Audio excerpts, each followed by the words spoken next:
Mana lagi bandung tadi? Wal. Mana lagi? Wal. Mana lagi? Satres Narkoba Polrestabes Palembang menggeledah rumah Fardia yang berada di Tangga Buntung, Palembang. Polisi menemukan timbangan digital, plastik transparan, uang tunai dan sabu seberat 4,3 gram. Polisi menerangkan penjual sayur ini sengaja menyamarkan aktivitas peredaran sabunya dengan berjualan sayur. Dari catatan polisi, tersangka juga pernah dihukum dalam kasus yang sama pada 2016 lalu.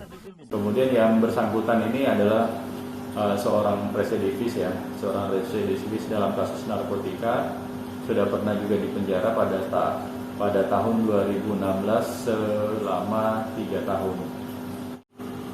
Alasan yang bersangkutan berjualan narkotika jenis sabu itu adalah semata-mata itu faktor ekonomi, karena yang bersangkutan ini adalah seorang janda dan menurut informasi dari yang bersangkutan dia tidak diurus anaknya lagi, sehingga yang bersangkutan ini nekat menjual narkotika karena keuntungannya yang sangat menjanjikan. Jadi satu ini bisa dia mendapat keuntungan itu kurang lebih 150.000, dan yang bersangkutan ini statusnya sebagai pengedar.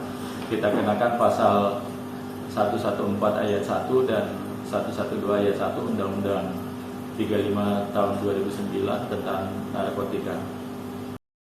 Tersangka kini ditahan di tahanan Polrestabes Palembang untuk proses hukumnya.